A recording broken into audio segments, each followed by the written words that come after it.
We're talking Dark Phoenix, bitch.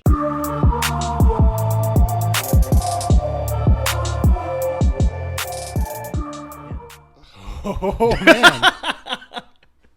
What's up, everybody? Yo, I'm excited. Welcome to the Chris and Kyle Show. Spoilers for Dark Phoenix. I don't know what's going to happen. Yeah, I whipped out my proverbial dick, but it's just a bunch of notes. It's like 5 pages of notes on the Dark Phoenix saga from the comics. Because I've mentioned to you several times that the adaptation of this storyline, which was attempted now twice in film, is super hard to do in a movie, especially in one movie, because this storyline is buck wild and weird as shit. And I'm going to talk about it. Okay. We're going to talk about the movie first. Yeah. And I'm going to draw some parallels to this stuff as we go. I'm not going to these notes, which if you want like the best version of this, it's not going to be from me right now. I just literally rewatched Comic Book Girl 19's Epic History of X-Men Volumes 2 and 3 and took notes on what she was talking about. Okay. I've shouted them out before on the podcast. They're great. Right. If you want like the true Dark Phoenix Phoenix Saga storyline, that's where you go like to get the straight dope from the comics. Right. Anyway, this movie. So this is pretty exciting because like you're more comfortable with the original material, like so you can actually provide like a lot of information in regards to this movie in reference to the original material, and I have nothing. Relatively nothing. You know, I also wanted to rewatch Last Stand because I've seen takes online that Last Stand is better than Dark Phoenix, and I'm like, that can't be true. That has to be some sort of weird recent. Like, what's the opposite of recency bias? Like recency. Like revisionist history. Like revisionist history. Right. Yeah. Like, because like to me, Dark Phoenix isn't a bad movie. It's just like a blah movie. You know what I mean? Okay. Yeah. I would agree. Dark with Phoenix you. is I felt blah. Very blah. Yeah. Dark Phoenix is blah. Last Stand sucks. Yeah. And I feel confident saying that. They killed Cyclops in the first 20 minutes of that movie. Y'all can fuck off. I'm out. Cyclops is that dude. Fuck you, Fox. Anyway. Okay. Oh, I didn't realize I was going to get like turned up for this one. Okay. So, for those who don't know, Dark Phoenix is the last... I don't know, with the rate of New Mutants and the amount of times that it's been delayed and reshot, it might never happen. I will not be surprised if we never see the New Mutants movie. Right. So this might be the last ever Fox X-Men movie. Now that Disney owns the rights and they're going to be back with the MCU. That being said, they decided to hire the same dude who wrote X3 The Last Stand to then write and have his directorial debut for this movie. Really? That seems dumb to me. That seems real dumb. Now, there's some cool stuff in this movie. The final train scene is really cool. Dude, that's the one thing. After I watched it, I was like, that's what I'm going to remember. That's remember. the scene that they did extensive reshoots on. Really? Yeah, they were like, we need to completely fix the last act of the movie. Apparently, originally it was on like a spaceship or something. Really? And they completely changed like the location and everything. That train scene is fucking dope. Yeah, the train scene is very cool. Great. It's one of the best. Like every mutant gets their moment to shine with using their powers in a cool way. Like Nightcrawler gets unleashed, and you have cool things that they're trying to fight. You know what I mean? That like Magneto gets to go ham. Like, oh yeah, give me more Magneto going. That shit when he crushed the whole train car. Like I knew like when he pushed them back into the last train car, I was like, oh, I know what's about to happen. So I want to say something about the X-Men movies in general, and it's the X-Men saga, which is something like 7 or 8 movies if you include all the Wolverine spin-offs, are so inconsistent, but at their peaks are great fucking movies. Yeah. X1 or X-Men, X2 has really great moments in it and is a solid movie. Logan is one of the best superheroes, if not the best superhero movie ever made. Logan is amazing. It's not the best. Well, Dark Knight is going to be my choice for that, but people will argue that it is. I'm trying to, because I know we share the opinion, I'm trying to give other opinions voice. But it's one of the best superhero movies ever made. Days of Future Past is the best X-Men movie. It's amazing. I enjoy First Class. X3 sucks. X-Men Origins Wolverine sucks. The Wolverine, or the much cooler titled Wolverine Samurai overseas, is aight, but Forgettable. Like I barely remember that. It's aight. It's like eh. And then X-Men Apocalypse is like bleh. It was another blem. Yeah. I would say that Dark Phoenix is a little bit better than. Yeah, it is. Dark Phoenix is a little bit better. That being said, the best part of the X-Men movies to me is like when they make the right casting choices. There are so many actors in these movies who I think are so great on their characters. And to me, the strongest part of the First Class generation, so like not the first 3 X-Men movies, but the most recent ones, is James McAvoy and Michael Fassbender as Professor Xavier and Magneto. The problem I have is that I feel like in X-Men Apocalypse and this movie, what are y'all doing to my boy Magneto? Why is he just like rinse and repeat?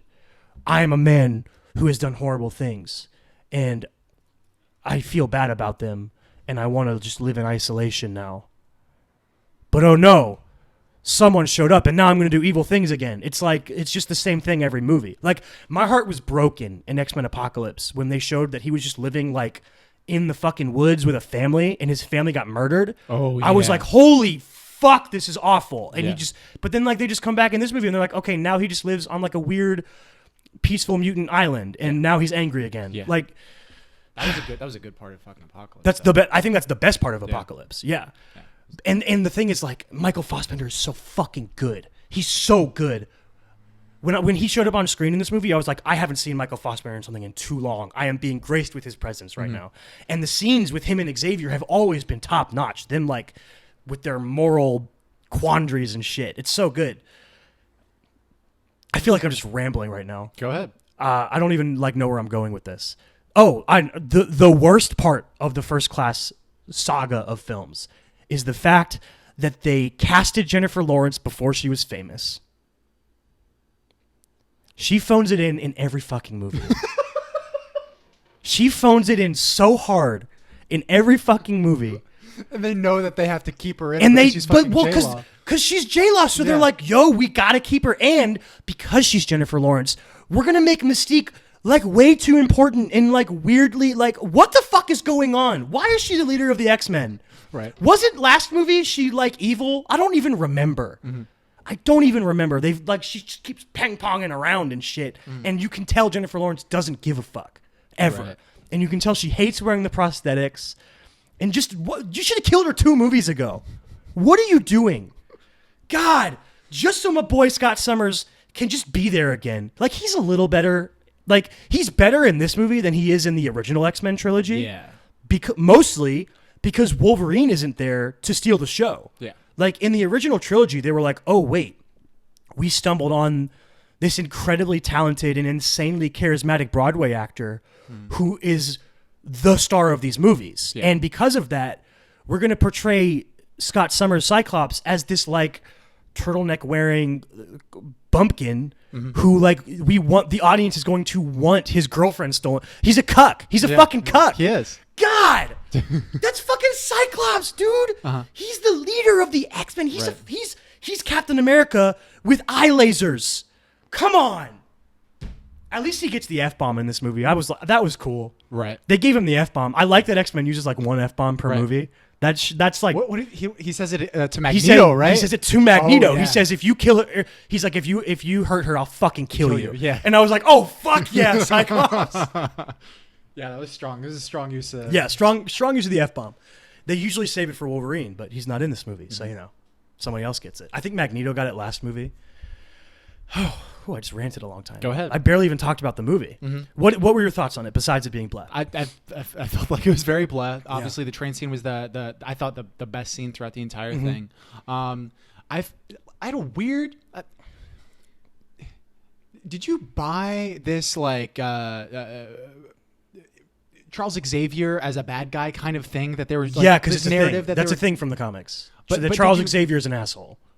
He can be an asshole, right? But like he is a bad guy kind of thing. Oh no! I thought because they were like, no. they were like, oh, we need to protect him, like everyone from you. Yeah, it was like an overreaction from Mystique, and then because Beast was feeling traumatized after the death of Mystique, he was overreacting, and like it was like one of those things where, like I've told you before, like I get super frustrated in movies when if people could just communicate efficiently. Yeah.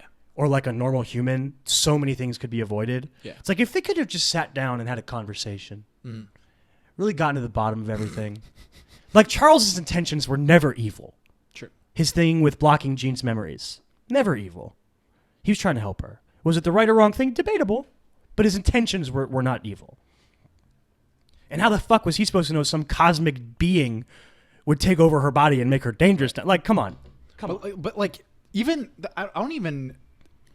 I'm perfectly fine with the structure of that story. I like the skeleton of everything that happened there. It was just like there were certain times that I either thought that they took it too far, or like the wrong line of dialogue was used. Like that scene with Hank McCoy after Mystique dies. The one where when they're drinking in the kitchen. Yeah, yeah. I actually really enjoyed that scene. Yeah. But when it got to the point where Nicholas like, Hoult was acting his ass off in that scene. Yeah. It was fucking really good. But when it got to that point where he was like, where Hank McCoy was like we should have been protecting everyone from you. Like I was just like, yeah, too much. You went too far. You went too far. Like that's a little bit much. Like I know when that he was like, distraught, when he was kind of blaming himself because he was like, she was going to leave and I talked her out of it. That was amazing. I was like, this is really great stuff right now. Well, it was that, but like I also liked that he was trying to get Charles Xavier to admit his own fault as well. He was like, look, I'm also at fault here. Yeah. Why can't you also admit that you're... Yeah. Which fucking Charles Xavier ultimately goes through that arc. It's just that like how... After being like a weird, not playboy, but like he had this weird like celebrity arc a little bit. I was like, this is kind of weird. He was like best friends with the president. Yeah. So that's one of the things I wanted to get to from the original story. Is the origin of Jean.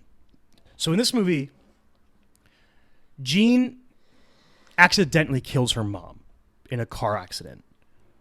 And then like that's, her dad like blames her, and that's sort of a triggering moment later in the movie. The original way in the comics here, based on the video I referenced earlier, Jean is playing in the street with her friend when she's a kid, her friend Annie. They're like playing Frisbee or some shit. And Annie runs into the street to catch Frisbee and gets hit by a car. Very sad. Jean, because this is how mutant powers work, in her formative years, she's a child, her powers are triggered in that moment. And she tries to save Annie's life with her telepathic powers. She basically tries to like stop her from moving to the beyond or whatever the afterlife is in the MCU. And she ends up experiencing Annie dying in her own mind. So she dies. She's reading her. She dies with her essentially in her mind. Oh shit! It's super fucked up. She's so powerful that she's able to delay the moment that her friend passes away, and this catches the attention of the Phoenix Force when she's a kid.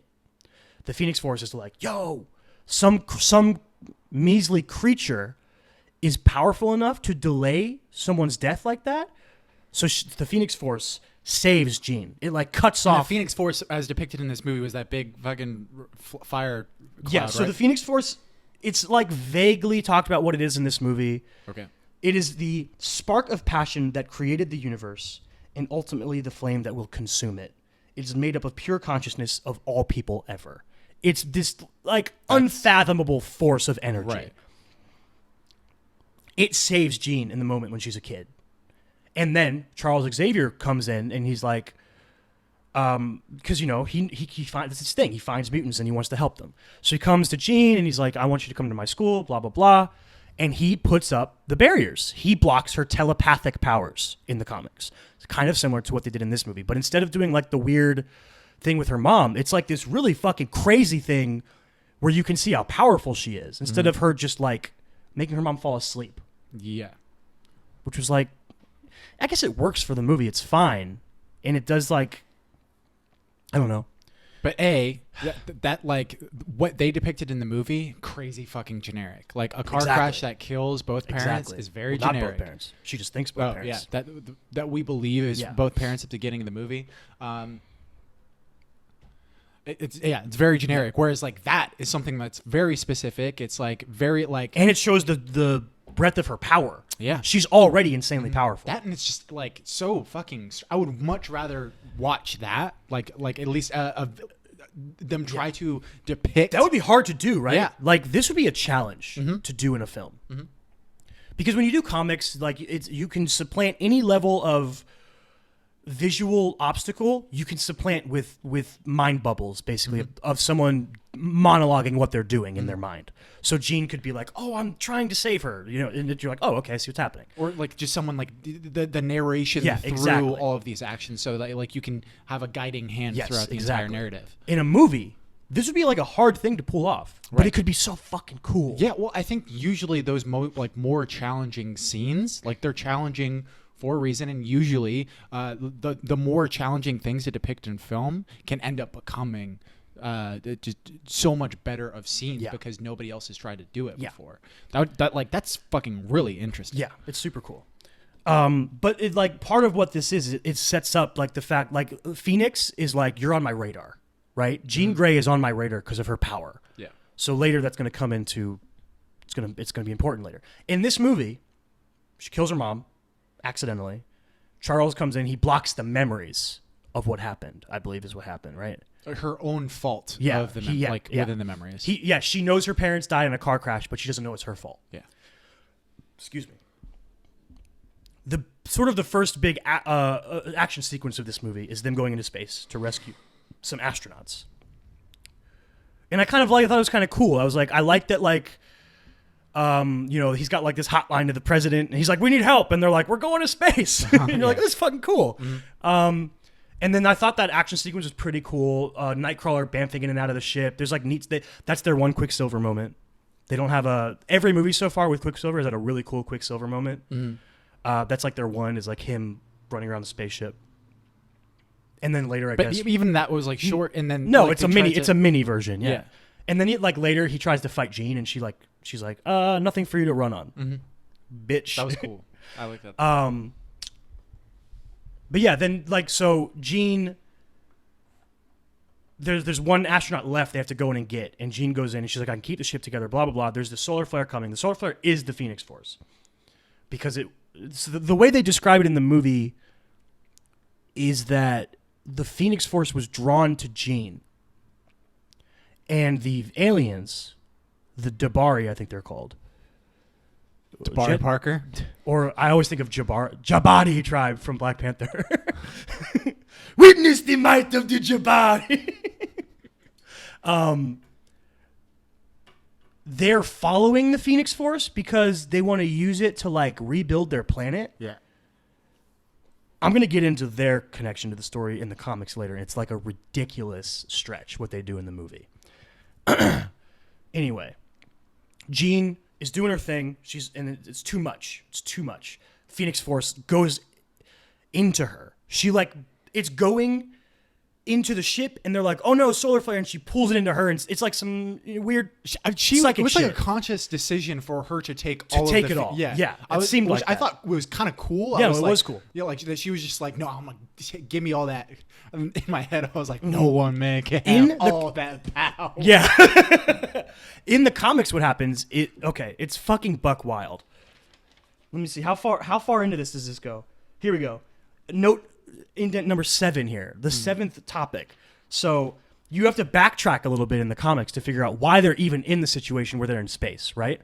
There's this thing called the M'Kron crystal, which is going to be important later in the story.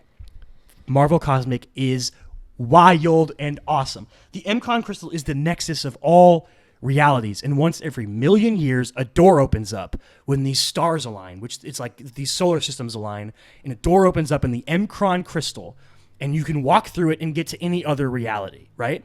It's just crazy shit. Backtracking from that, there's basically like this storyline, the Phoenix Saga in the comics, kicks off during the transition from the original X-Men team to the all-new X-Men. So Jean Grey, Iceman, Beast, and Angel are like, we're done being X-Men. You've done a great job, Professor X. You've taught us how to control our powers, and we want to pursue a normal life. Which is like this really wholesome thing that I love about the X-Men is that like they go to this school to learn to control themselves and to master their power, and then they want to just be normal people. Some of them. I think it's Yeah. awesome. Scott is like, listen, guys, I can't control my eye blasts. If my sunglasses fall off, I'll fucking murder somebody. And like, this is my like, I lead the X-Men. I have to be here. This is what I do. Yeah. So they go their separate ways or whatever. Then the all-new X-Men team comes in. Wolverine, fucking Storm, Nightcrawler, Colossus, Banshee, and this asshole named Thunderbird. He's a super dick. He's in like 2 issues and then he dies. So Scott's leading this new team of a lot of iconic characters that we recognize, and a lot of them are in this movie. Professor X is simultaneously having nightmares about this weird like bug creature alien thing, and he thinks he's gonna like die or some shit.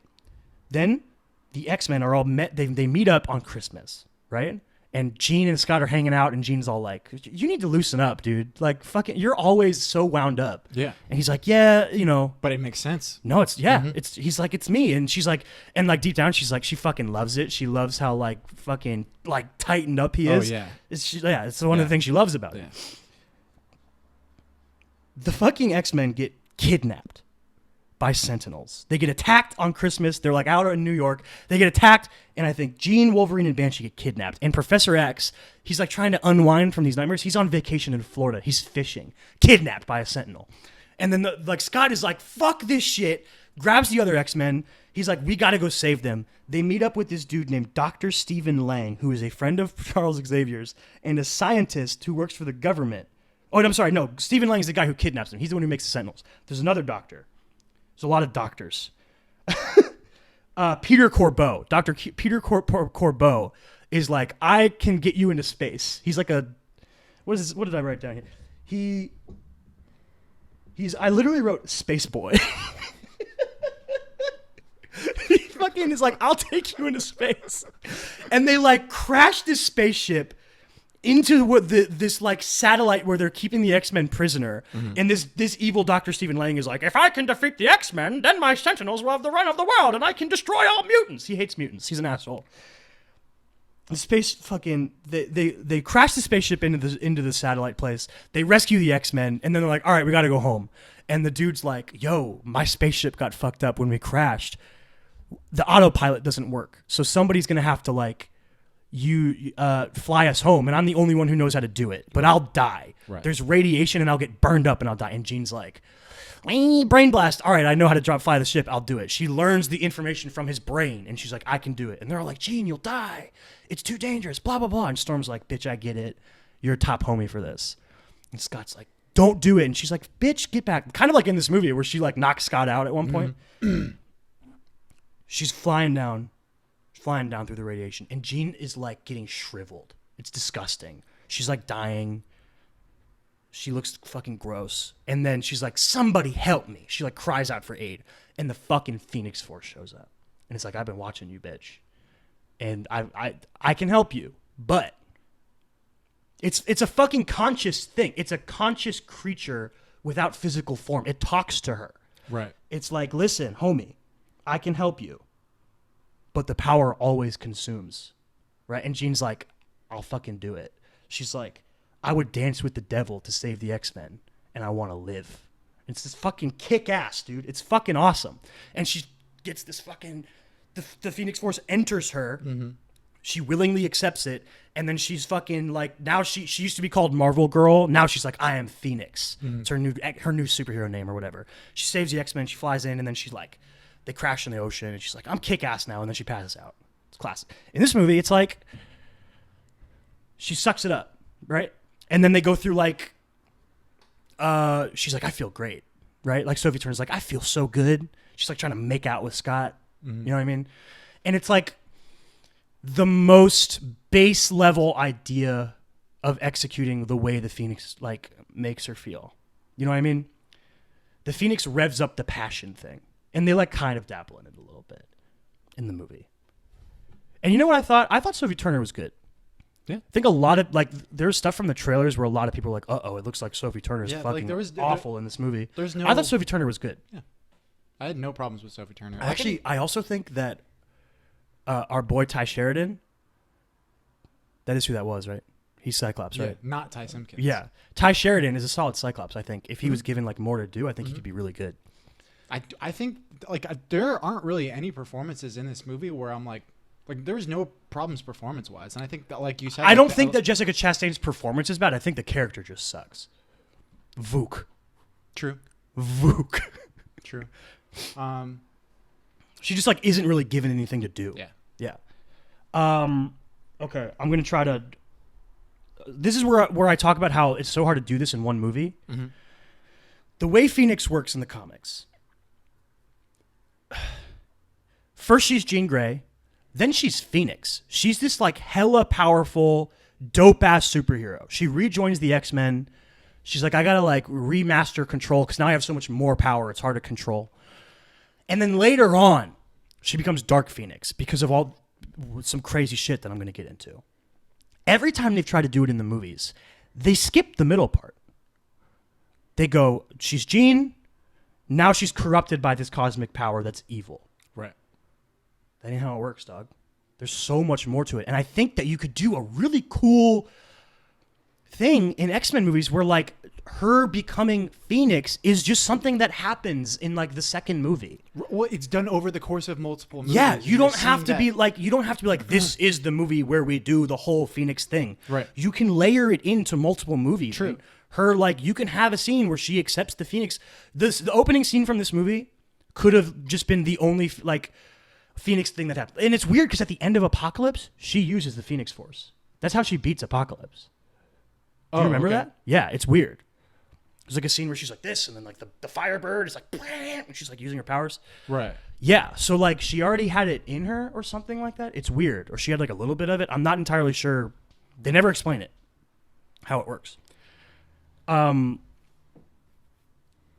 So remember I told you about the dreams Professor X has in the comics? Yeah. They end up being, they end up being an alien woman who knows that she and Professor X are like soulmates. All right. Because like several years ago, there was an X-Men adventure where there was these aliens that like were going to attack the Earth or something, but they like hated kindness and like compassion. And Professor X used his fucking brain, his powers, to like link the compassion of the world and brain blast them. It's completely nuts.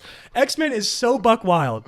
He like brain blasts them with compassion. He's like, feel the kindness and love of the earth. And they're like, oh, we can't stay. And they fucking bail, right? It's ridiculous.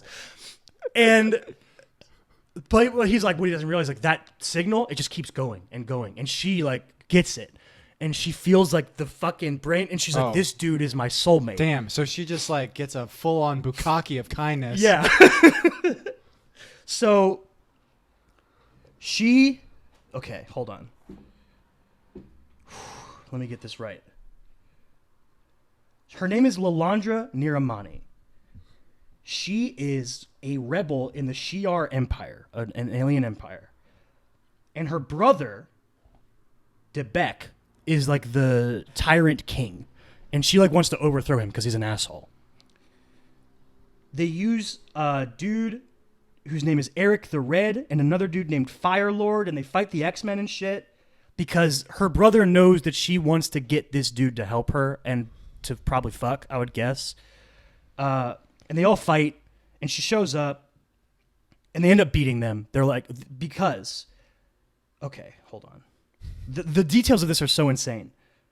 They get attacked by Firelord at Jean's apartment, and So Firelord, you know Silver Surfer? Yeah. How he's like insanely powerful because he's a herald of Galactus? Yeah. He has the power cosmic. Right. Firelord is a former herald of Galactus. He's insanely powerful. Okay. He's like whooping the X-Men's ass. And then Jean like rolls up and she's like, bitch, and she fucking wipes the floor with him because she's so powerful now because she's Phoenix. Right. Then Eric the Red gets Lilandra and Jean, and he's got like a Stargate. Yeah, he takes Lilandra through a Stargate. He teleports her to where the Mcron crystal is, the thing I talked about before, because her brother wants to use it to like take over the galaxy or some shit. He's evil. Jean is like, I'll use my Phoenix powers to reopen the Stargate, and the X-Men fucking follow them. So they show up. It's like, it's an unknown planet. No one knows where this thing is. It's just, this is where the Mcron crystal is. This is where the nexus of all reality is. And like, They fucking are fighting the Imperial Guard, the Shi'ar Imperial Guard, which is like the elite Shi'ar military force or whatever, and they're like kick ass, and they're like fighting, and then the Starjammers show up, and they're like space pirates, and they're like, we're gonna help you because we hate the Shi'ar. It's fucking insane, and they end up like fracturing the crystal. Something breaks in the crystal, and then like the universe is in danger, and Jean uses her powers to like restitch the fabric of reality. Because she's so fucking strong. It's fucking bonkers. They beat the bad guys. They save the world. And they're like, all right, we fucking did it. We're going to go back to Earth. That kicks off the Dark Phoenix saga. So, like, that shit is fucking wild and completely glossed over in this idea of, like, does Jean ever show off her power in a good way in this movie? No. Until the end of the movie, I guess. Kind of. She's just kind of like happy. Yeah, she's just happy and wants to have sex with Scott. Yeah. And she just like she wants to drink a little bit. And then like the most Scott thing ever, she's like trying to bone and he's like, "Are you all right?" He's like, "You're being like really passionate right now. I don't know if I'm comfortable with this." Like, look, like you have to be like me. I fucking just completely stuff down any kind of natural, no emotion, man, no emotion passion or fucking sexual attraction. Yeah, dude, like this is dangerous because I know that if I just fucking let it all hang out, I'll kill people with my eyes. So the thing that gets important with the with the Dark Phoenix being unleashed, right? In every movie, it's portrayed as just like she can't control the power of this thing, right? It's just overwhelming power. Uh-huh. In the comics, they go fight Magneto because, you know, Magneto's got to come back and fight them all the time. And in the fight, they're in like a underground volcano in the Arctic, and everything starts exploding. And because of where everybody is, like Jean saves Beast. They're like in a telekinetic bubble, they escape. But everyone else, every other member of the X-Men, falls into the Savage Land. Do you know what the Savage Land is? Is it like some Journey to the Center of the Earth kind of? It's like there's dinosaurs and shit, and like it's like some weird.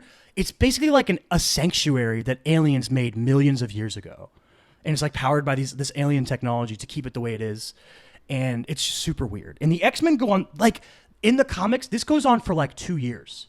The X-Men go on like weird Savage Land adventures, and fucking like then they like escape on a raft. They build a raft and they just fucking sail away from the Savage Land, and they end up in like Canada.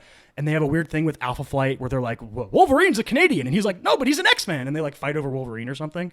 It's super weird.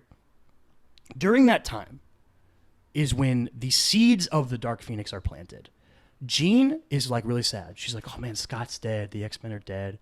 And her and Beast kind of are like, we can't be here. Like, we got to go. Beast goes, he eventually joins the Avengers, but I don't know how he gets there. Jean is like, I'm going to go live with, in Scotland with fucking Moira McTaggart. During this time, she has frequent interactions with the supervillain Mastermind, but she doesn't know it's him. His power is basically he can make super strong illusions telepathically and make you experience things as if they're real. He's like this like fucking gross looking dude. He's like fucking sleazy and nasty and gross. And he makes himself look like this super hot dude with like mutton chops and shit. And he's like, hello, my name is Jason Weingard. He like flirts with Jean and shit. And his goal is to join the inner circle of the Hellfire Club, which is like this rich, it's like the Illuminati, maybe. It's like this rich person sex club, but they also have like this inner circle that is like super powerful people. I don't really know what it is, but it's like his thing. He's like, I want to be in the Hellfire Club's inner circle. So his plan is like, I know that Phoenix is super powerful. I'm going to get her to work for me, basically, and they'll let me in. He disguised himself several times. One, to like learn about Jean and like to figure out how to manipulate her. So he's like this dude on a plane and he talks to her. He like pretends to be a priest and like gets her to like open up to him, like a bunch of weird shit. He fucks her. He definitely fucks her in Greece. He makes himself look like some hot Greece boy, and he's like on a beach, and they definitely have sex. And like I think the thing in the comics is like it's like he filled her emotional void, is what they say. definitely boned her. It's super weird. It's gross. It's super fucked up.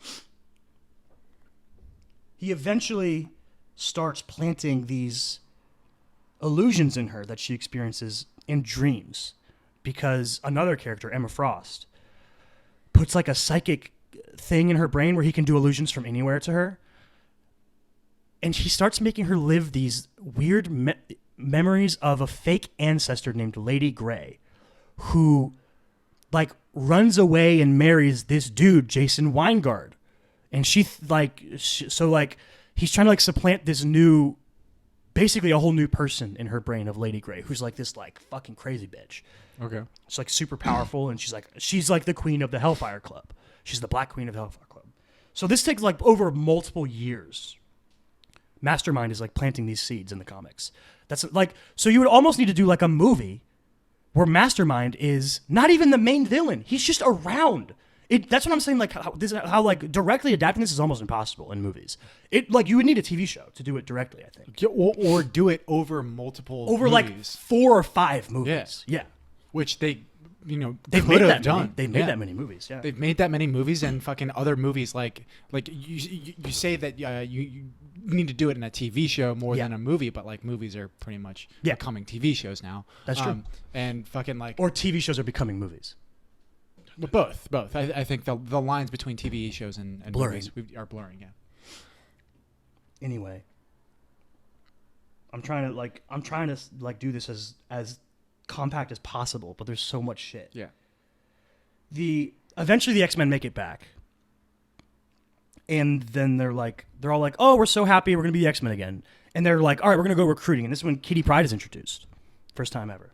And they go and they're like recruiting Kitty. They're like in 2 teams. There's one looking for Kitty Pryde, one's looking for Dazzler. The one looking for Kitty Pryde gets attacked. Some crazy shit. I'm sorry, no. The one looking for Dazzler, they're at a club. Do you know who Dazzler is? Nope. She's the character in the movie who's singing at the party. Oh, okay. Yeah. They go to look for Dazzler, and Scott and Jean are there, and Mastermind is there.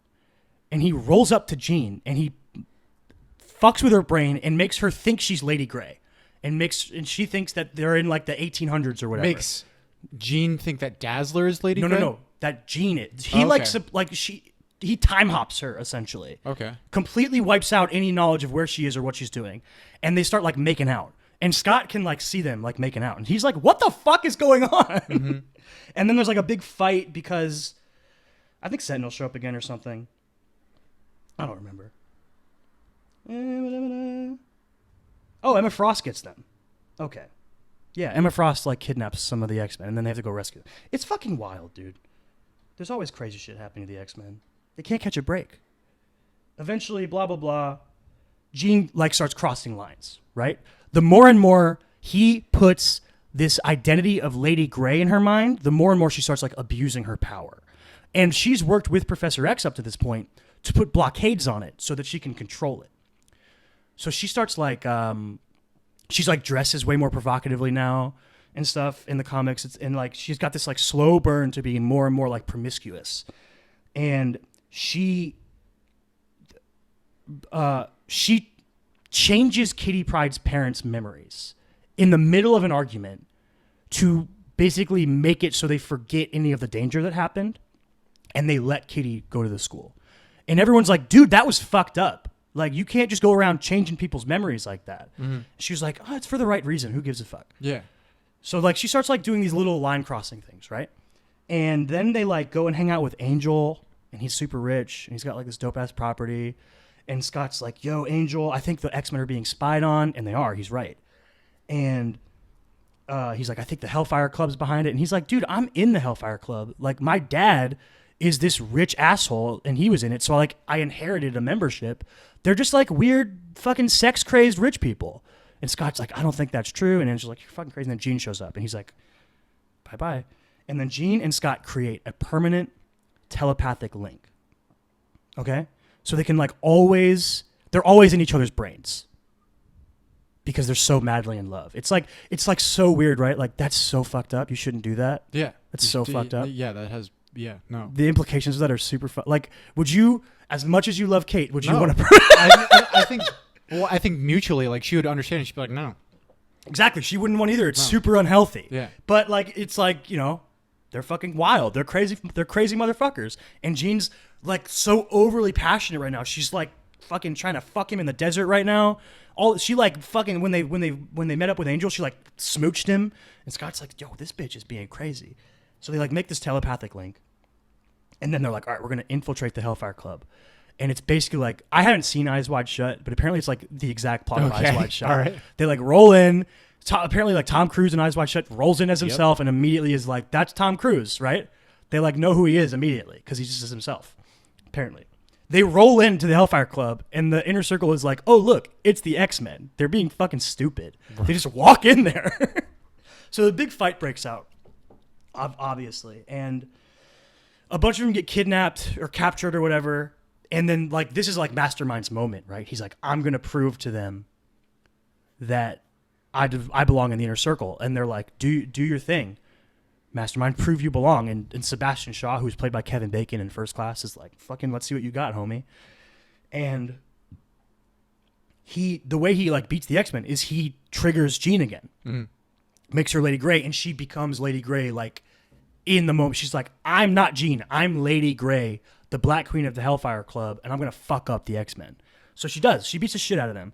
And then there's like a whole solo comic where like Wolverine is like, he just fucking goes crazy. He just gets unleashed because like all of them are captured except him, and he's like down in the sewer. He got beat up, and he's like, I'm gonna fucking get back in there. And he just beats up like all these guards, and he's going crazy. And then eventually, like after the solo Wolverine issue, they come back into like the whole X-Men, and then Scott uses his permanent link with Jean to go into her psyche and have a psychic duel with Mastermind.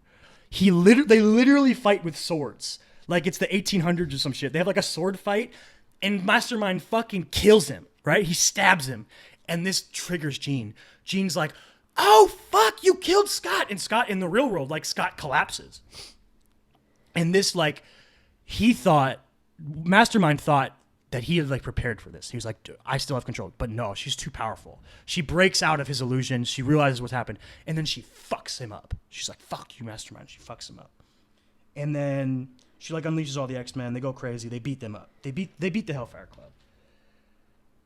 But then it's like the trigger. She basically, because of the passionate reaction to seeing Scott die, right? The trauma of that. The trauma of realizing how she'd been manipulated for years by this dude. And the unleashing of this power. Basically, the barriers in her mind are broken because of the power that's unleashed. And she becomes Dark Phoenix. This being of like pure impulse and desire. And this nega Jean. She isn't Jean anymore. She's like, I am Dark Phoenix. It's the only thing I am. And it's completely bonkers. And she fucking like fucks up the X-Men and fucks up everybody, and she flies into space, right? She's like, I gotta get out of here. She flies into space, and then she's like, oh man, she opens a Stargate because she's like, I gotta get as far away from Earth as possible. She teleports, and then she's like exhausted from exerting the energy, right? So she sees a sun, and Superman style, she's like, I'm gonna suck up that sun to give myself energy. Right. She flies into the sun, explodes the sun. This is where the Dabari come in. Our villains from the film, who are jokingly referred to in the comics as the Asparagus Men, because that's what they look like in their drawings. Okay. Remember how they were like, oh, the Phoenix exploded our planet? In the comics, it's Jean in this moment destroys their planet, right? So then because of no sun? Yeah, they explode the sun and then the planet gets destroyed. Gotcha. Yeah. And that character that Jessica Chastain plays, Vuk, in the comics is a dude. And he like wasn't there. So like he comes back in like a later storyline, but he's like a minor scrub ass villain. And like I think he fights the X-Men like once or twice. He fights like the other people at some point. He's like a random character that shows up. Instead of being like this weirdly defined we cave in people's chests alien race, and we can take their bodies. It's very vaguely defined what they do and what they are. Mm-hmm. They can take a lot of gunfire. Don't really get it. I thought the villain sucked in this movie. They provided for a fun train scene. The train scene was fun. That's true. That's true. That's true. Other than that. All right. how does this wrap up? Basically, she destroys the thing. The Shi'ar Empire is like, yo, they were under our watch. You need to die. And then, but she like flies back to Earth because like Jean starts like fighting back. Jean's in there and she's like trying to take control back. So she goes back to her house, which in this movie, there's a scene where she's at her house, right? Right. It's a little bit different, but similar. She shows up there.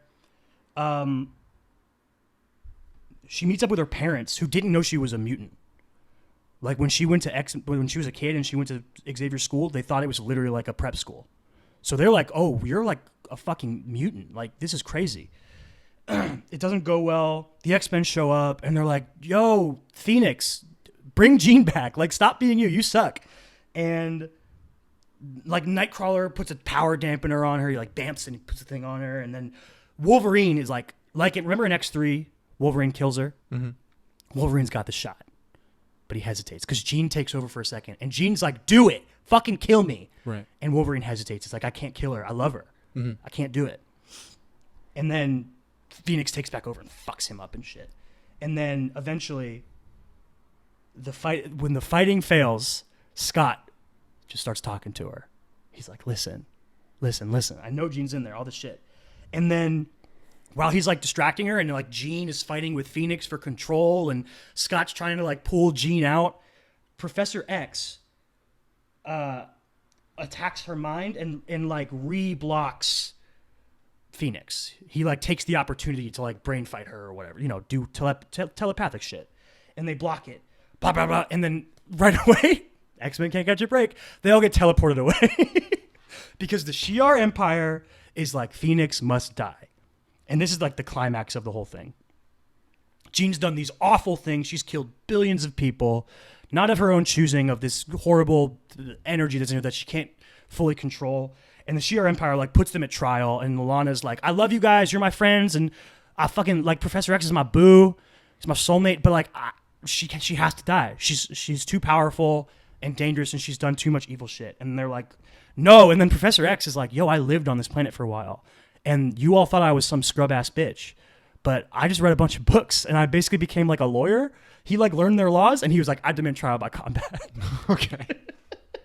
So like the next day they go to the blue side of the moon, which is like this weird thing on the moon, and they fight, right? The Shi'ar Imperial Guard and some Kree and some Skrull fight the X-Men, and they're like, whoever wins, it's not like a fight to the death, I guess, but like it's just a fight. And like, if we win, Jean gets to live. All right, so they're fighting, and then all the X-Men are getting taken out. Bam, they're getting dropped like flies, and it's just Jean and Scott left. And then Scott goes down, and Jean thinks he's dead. And again, the trauma of that triggers Dark Phoenix. Breaks the barriers again. They can't hold. And she goes fucking crazy. Lilana is like, she basically pulls an Execute Order 66. She's like, it's like Execute Plan Omega, where they're like, we'll destroy the entire solar system if it means destroying Dark Phoenix, which is super hypocritical, by the way.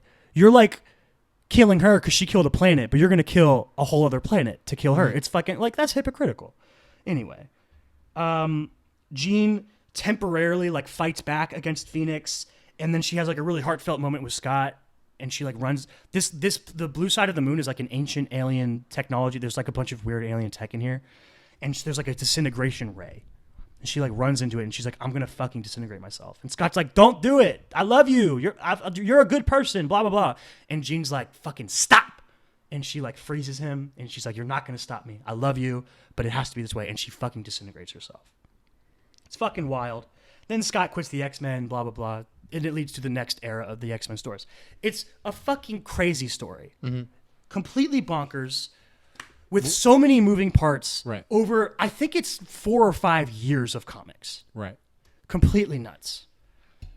And this movie, just like Last Stand, tries to just like cram it in and just like really generalize it, I think. Like, it's just like, this is something that she can't control. Mm-hmm. And that's it. That's where they stop with it. And I just think it's kind of lame. Yeah. I'd love to see a version of this done. It doesn't have to be exact, obviously. Like, any adaptation is going to be different. Right. But done over the course of multiple movies, show at least a Phoenix part where, she's using these, like, all these ultra powers, like her. You need to establish how powerful she is, yeah. Mm-hmm. More than her just being like, she beats up the X-Men in the movie. and then she beats up a helicopter, and then she beats up the X-Men again for a little bit, I guess. I liked when she made Charles walk up the stairs. Yeah, That was cool. That was cool. I liked when she was crushing Magneto's helmet too. Mm-hmm. That was super cool. I wish that wasn't in the trailer. Did you that scene? Okay, so like that scene in the movie where Magneto, a very traumatized beast, making a decision that he's probably going to regret later in life, and then Hair Boy and Knife Girl with the telepathic powers. I don't know who they are. Hair Boy is a weird. He's got hair. Like in my head, I called him Dreadwhip. Dreadwhip. That's solid. That's pretty good. They're like going to kill Jean, and then Professor X, Scott, Nightcrawler, and Storm show up, and they're like, "We're gonna stop them from killing Jean." Oh, you know what I missed that I was gonna ask you about? This. I went to the bathroom, and when I came back in, Scott and Storm were talking.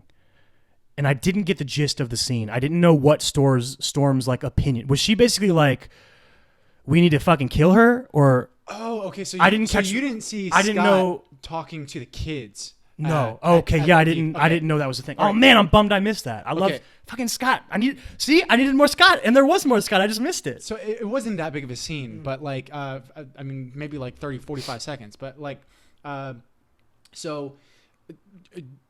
Jean killed Mystique at that point, right? So they went back to the academy. Again. They went back to the academy, and you have like the complete 180 as far as the academy and how it was after they came back from the space mission, where they were just heroes lit, throughout all of America. Yeah, you know. And Quicksilver's like, I did most of the work. And now, fucking really somber. All of the kids that are at the academy they look at Scott and they're like, is it true that Jean did it? And he looks at him and he's like, yeah, but it was an accident. Like, Jean's going through a lot right now. Like that kind of stuff. And he's like, and we can still save her. Yeah. Classic. Good. Right. And then he walks into a different room. I actually didn't like this scene, and then I didn't like how Storm kind of played it out. Like, so,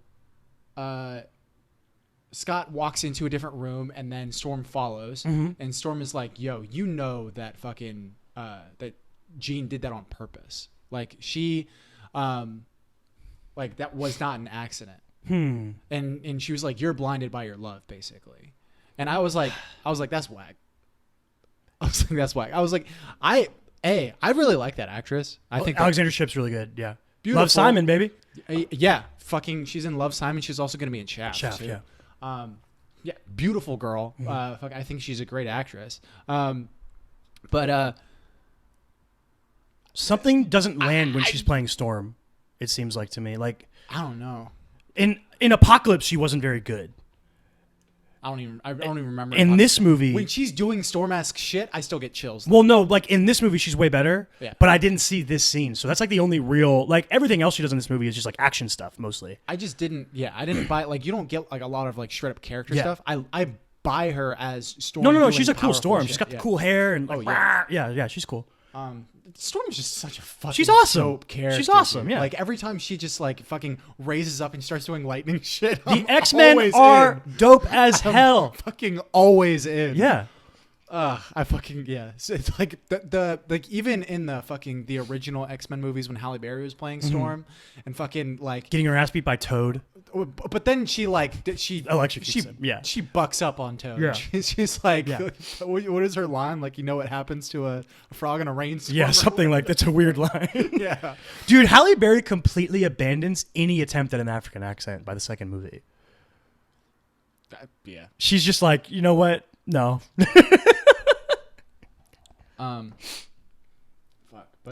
But yeah, and I thought that scene was kind of whack. I didn't enjoy that. There are specific lines of dialogue I really don't like. Oh yeah, there's some like really bad stuff. The last line that Jean Grey has, that Phoenix has. Oh yeah, it's like fucking what is it? Gook? It's so cheesy. Vuk. Vuk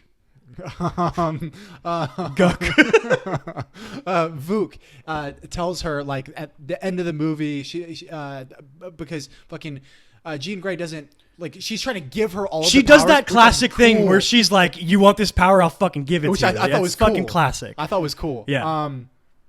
Because because Vuk is trying to take all the powers and like is grabbing her by the throat, and then the more power she gets, she's like you could see that like the terror overcoming her face. Yeah. Right, and then fucking she tries to pull away, and Phoenix grabs Yeah. back her throat. I thought that was such a cool scene, but it comes to a point where The energy is like too much, and Scott's fucking hand is like getting that whole scene when Jean's fucking people up there, right? Were you thinking of Thanos? Because everyone's getting dusted. Yeah, I was like, you should have done a different effect. Why are you just doing the Thanos dusting? Yeah, what are you doing? I actually wasn't thinking about that. Oh man, I was like, the entire time I was thinking like, why doesn't she just do that with everyone all at once? yeah, she's definitely strong I went the enough, opposite. right? I was like, I did that with the opposite. It was kind of cool though when she got stabbed and then was just like, oh no, I'm fine. Oh shit. Okay, but anyways, so fucking Vuk, right, is looking right into Jean Grey's eyes and being like your emotion is making you weak.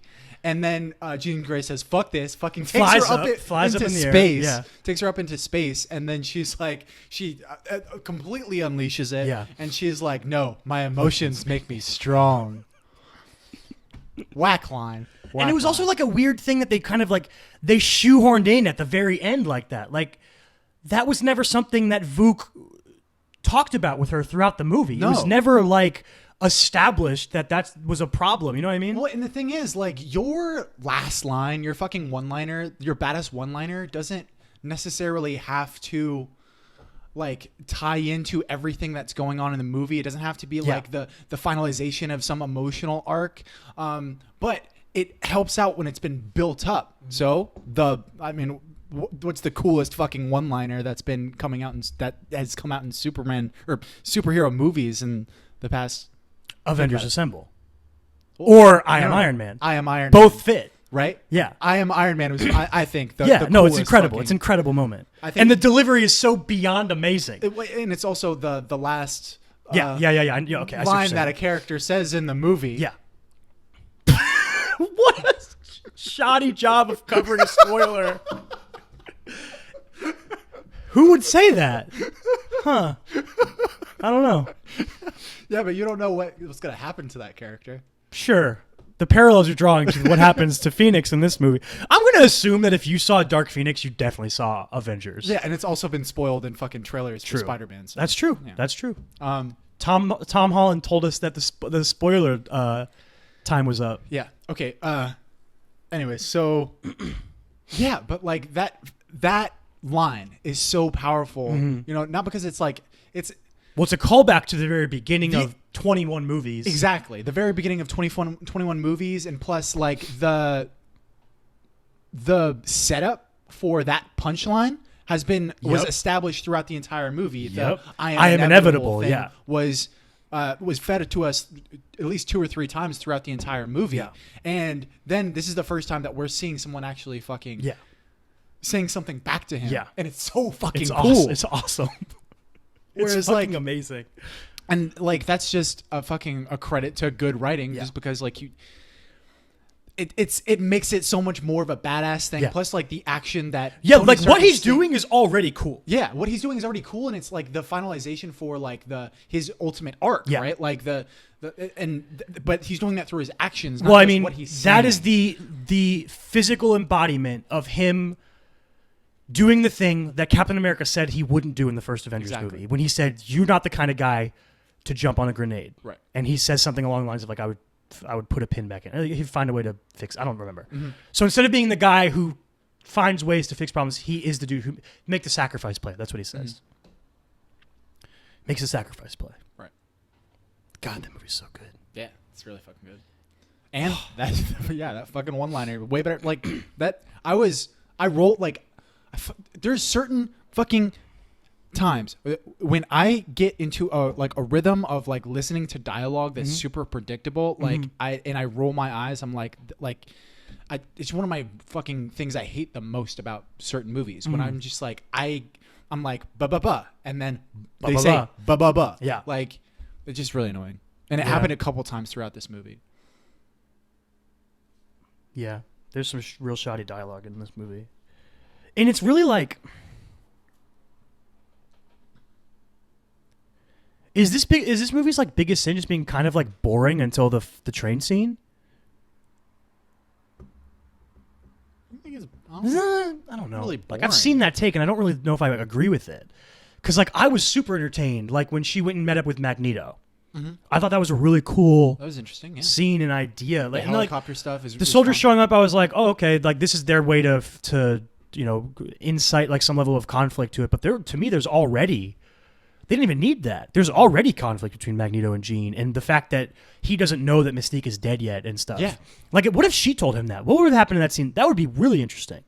If he was like, whose blood is that? He kept asking her whose blood that was, and if she was like, it's Raven's. And then he just fucking, what if he just busted? Who went nuts? There's several scenes in this movie that are like on their own are fucking really good. You know what I mean? But like like you said, like the villain is underwhelming. Mm-hmm. And there's just, and I guess it's because like the villain of the movie is the Phoenix Force, really. Mm-hmm. But it's like, but you're not seeing like, I don't know. It's just it wasn't depicted in the best way. You know? The execution versus idea thing. Yeah. So, my plea is when Marvel launches X-Men, whenever they do it, whenever Disney launches it, which, who knows, could be in 2 or 3 years, it could be in 10 years. I don't know. Do what you're doing with Spider-Man, and don't repeat old movies. You know what I mean? There have been 2 Phoenix movies. We don't need another one. And if you're going to do another one, make it the 4th or 5th X-Men movie. The 4th or 5th X-Men after movie establishing Jean. That's what the biggest problem with me. Like, I really like the casting of a lot of the young X-Men in these movies. I think Ty Sheridan's a very good Cyclops. Mm-hmm. I like Sophie Turner as Jean Grey. I think the kid that plays Nightcrawler is good. Mm-hmm. I like Alexandra Shipp. A lot of them are really good. I do not like the fact that it's either utilized? That's what I'm getting to. There's just not enough put into them. Mm-hmm. It's these movies just continue to just be like rehashing the same arcs between Professor X and Magneto, and they made Beast and Mystique like the main characters, but they're like ashamed of them. It's like the movies and the actors are ashamed of the characters they're playing. Like, why is Beast not always Beast? Why is that a thing? Is it literally just because it's really hard to do? It takes a lot of work, and Nicholas Hoult doesn't want to sit in the makeup chair for 6 hours, and they don't want to have to go through the effort of doing that every day? Is that the only reason? That seems lame to me. And obviously, Jennifer Lawrence is awful as Mystique. Awful. How can someone so talented be so bad? Do you think her performance as Mystique is like really? Yes, to me it's just underwhelming. She never. You can tell she doesn't give a fuck. There's just like it's just unappealing. There was a point when I was watching X-Men Apocalypse where I was like, I can tell that Jennifer Lawrence just wants to die. Like, she wants Mystique murdered so bad. It's like Harrison Ford Han Solo beyond that. Okay. But she just doesn't care. Yeah. Whew. Wow, this is a long one. Mm-hmm. Well, you went through at least like little history, 20 minutes. A little history lesson. Yeah. Had to do it. I had to illustrate how weird the original storyline is and why it's so hard to adapt. Yeah, true. Let's also talk about the future, right? So you're saying like this is probably going to be the last. This or whenever New Mutants comes out. Right. Yeah. And New Mutants definitely is going to be the last Fox. I think it's the last one they filmed. Yeah. Produced X-Men movie. Yeah. Is there like a date when like Disney is supposed to be taking over? They already have it. I understand that they already have it. They have not announced any plans for the X-Men, and I think they've implied they're going to wait a while. Okay. Which is interesting. Because like you'd think that with the new sort of the new phase of the Marvel movies, I wonder if they'll do like a phase, whatever we're in, 4 or 3, whatever we're in, if they'll do that for like 5 years, and then the X-Men will be the next phase. Right. Maybe. That would be interesting.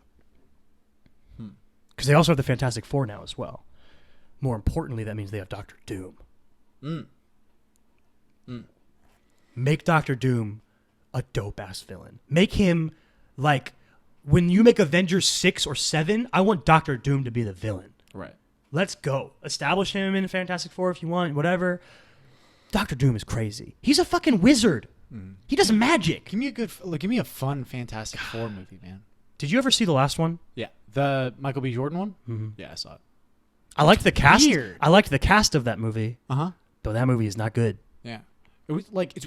I would watch another movie with that cast playing the Fantastic Four characters, just made by different people, made by a different studio. That actually I feel like a lot of like Fox's faults are like being afraid of the ridiculousness of the characters, of the colorfulness. How you can make X-Men movies and they're not just batshit crazy is wild to me. The X-Men are fucking nuts, the shit they get up to. And the level of like the color of the characters, like and like the diversity of the characters and stuff like that's like so important to the core of the X-Men and the like the level of like the exploration of identity and belonging and stuff like that is so core to the X-Men. And I feel like a lot of times they just get boiled down to like everyone hates us. Well, and they're like just trying to shoehorn in realism. Yeah. Into something that's more fun. I'm really excited for whenever it happens for the MCU version of the X-Men. And like again, I think that like if they wanted to, they could use a lot of the same cast. Yeah. Are you telling me that you wouldn't think it was super hype if they had Patrick Stewart and Ian McKellen come back? Oh yeah, it'd be fucking awesome. No, I fucking like I completely agree with you. Like I want to see Ty Sheridan play Cyclops. Yeah, you know. The other thing is like the order that they did these movies. Like the original X-Men aren't the actual original X-Men team. So there's like Cyclops' brother in the comics. Havoc is his younger brother. In this movie, he's just another dude who was in First Class, which means that he's at least like 10 to 15 years older than Cyclops. Maybe even more. It's weird. The way that they did it. So like I don't know if the best thing for Marvel to do would be start at the like would it almost be in terms of integrating the X-Men into the MCU? It would be weird if they were just like, we're making an X-Men movie and mutants have always been a thing. Right. That would be weird, right? Do they make it like an arc of the entire universe that the mutant gene has been discovered and awoke, like, and then you start from like the very beginning almost, and like the weird thing about that would be then like, why is Professor X and Magneto the way they are? Because a big part of the influence of their characters is the way they were treated when they were young.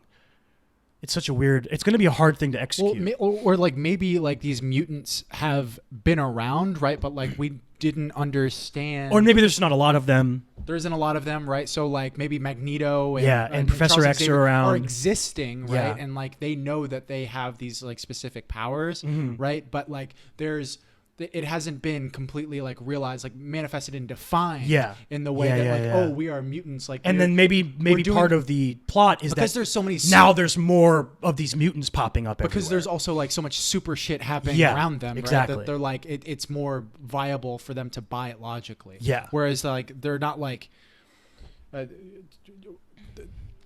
don't need an explanation that like, oh, it's like in your genes that basically this is a mutation of your DNA.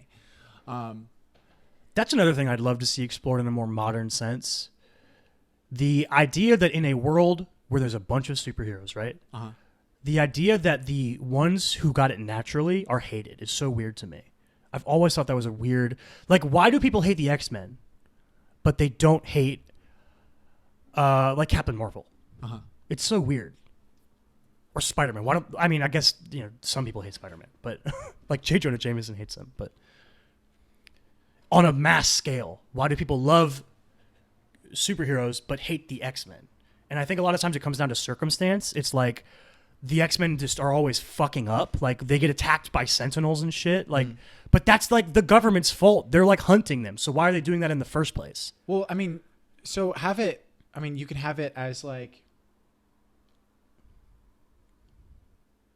So you have like people with powers that are regularly like trying to integrate into real life, right?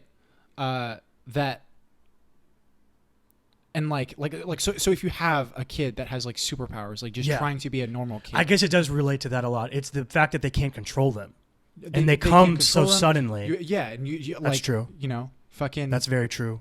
Like if Scott Summers was a normal high school kid and all of a sudden his powers manifested in the middle of class, he would blow the brains out of the kid sitting in front of him. But that's where the racism kind of comes in, right? True. Like the fact that like there are people that are like, look, these people can literally not be integrated into real life. Yeah, that's true. That's a good point. And that's where the racism would come in. That's a good point. I think that could be really fascinating done in the MCU. Like this weird integration of this different type of superhero into a world that's already so fantastical. Right. Whereas like it could be really cool. You know, they look at, you know, the way that they justify it in their own mind, like these civilians that are encouraging for segregation between mutants and regular people, right? The way that they're justifying in their own mind is, well, you know, like Peter Parker can absolutely control, like he made this, like there's, you know, he's just a regular guy of like aside from that, you know what I mean? Like he plus he stops bad guys. Yeah. Fucking, but yeah, he can control it. Fucking Tony Stark, when he's out of the suit, he's just a guy. He's just a guy. Captain America is just a really strong guy. Hulk people hate at times because he can't control it. But yeah, but Hulk is also not like trying to like be in a school. Exactly. He's not trying to like. I also wonder if they'll integrate. Like they could do a thing where the reason mutants show up is because Scarlet Witch does some crazy magic shit. Because she's a mutant in the comics, and they had to like skirt around that. She's Magneto's daughter. Okay. Yeah, they had to skirt around some shit. I'm sorry. Yeah, she's Magneto's daughter. Are they gonna go into that with the show? That's what her show with Vision. I don't know. Well, that's the thing. They had to skirt around the mutant thing because of rights issues. Yeah. When they introduced Quicksilver and Scarlet Witch for Avengers 2, Age of Ultron. And they basically made them so they were experimented on, and that's how they have powers, is what they implied. Yeah. Now, they could very easily do like a soft retcon and say they already had the power, the gene, and it was awakened in them by the experimentation or something. You know what I mean? It wouldn't be hard to explain away the fact that she's always been a mutant. Exactly. Like, so they get experimented on, they go through like all this fucking trauma, and that trauma kicks off this gene. Exactly. Yeah. So it wouldn't be hard to explain the fact that she's always been a mutant. But in the comics, Scarlet Witch is an insanely powerful mutant. She literally has, there's an event called, I think House of M it's called, where she like cuts the percentage of the population of mutants like by 100-fold. She almost eliminates mutants from the world at one point. She's that powerful. I wonder if they could integrate that almost in reverse, where she almost creates mutants or awakens the gene in like this mass scale. That would be interesting. I don't know. Yeah, there's like some kind of plus like radiation or some shit. I really hope they keep Magneto as her dad. Like, give me that shit. Well, that's what I'm saying. Like, like you can delve into that now, right? Like with the show, because like when's the show going to get released? You know, there's Scarlet. What is it called? WandaVision. What a fucking horrible name. WandaVision. I think Falcon and Winter Soldier is going to be available day one that the service drops, or maybe Loki. One of those two, and I think WandaVision is one of the next ones that they're planning. Day one, we're going to be able to have a Marvel show and a Star Wars show. That's crazy. Yeah. It's so cool. Yeah. Whew. Fun future in the MCU, dude. It's gonna... Nice. I think that's it. I think we did it. Yeah. You can see Dark Phoenix. It's worth seeing. I have such a hard time believing the people that say that Last Stand is better.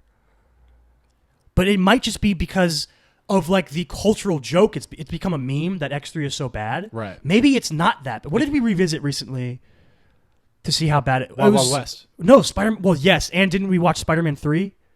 Yeah. So there's... And it was nowhere near as bad as we remembered. Well, there's just really bad stuff in it. Yeah. Yeah. Also, Wild West, we did as well. But like both of them are very much like, if you take out this part, you know what I mean? Like there's good parts, good chunks of this movie. Yeah. Even you could argue the majority. The majority of Spider-Man 3 is good. Yeah, a majority of Wild West, like the first two acts is good. It's fun. It's just like a really enjoyable Will Smith doing fucking Wild West shit. Movie. And like the fucking chemistry that he has with fucking Kevin Kline is fucking it's great. Solid, that movie. Yeah, so maybe if we revisited Last Stand, maybe it's similar. Maybe there's just parts that are so bad that it makes the whole movie seem awful. But I mean, you killed Cyclops in the first 20 minutes of the movie. I can't forgive you. I can't do it. Right. We could revisit it. We could. Because like I mean, when I watched it originally, like I wasn't very, I don't know. I saw it in IMAX with my dad. I remember that. Yeah. I didn't. I think we were like at City Walk or something like that, and my dad was like, "You want to see this movie?" And I was like, "Fuck yeah, I want to see that movie." All right. So this drops tomorrow. So come back next week. Well, I'm going to be out of town, so we're going to have 2 spoiler episodes next week. Monday, we're going to drop Aladdin.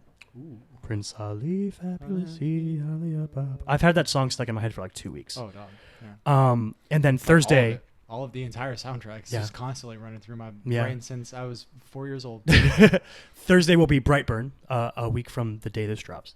So look forward to those next week, and then I'll be back the week after with our regular scheduled programming and our poll winner. Find chrismichaelstott.com, read his scripts, Chris Michael Stott on Instagram. Find me, Davinwell25 on Twitter and Instagram. Find the show, The Chris and Kyle Show, on Facebook, on Instagram, YouTube, all podcasting platforms. Like, share, rate, review, all that fun stuff. tcaks pod on Twitter. You'll have tomorrow. So you have like a week and a half left to vote on the poll on Twitter and Facebook, I think, when this drops. So, yeah.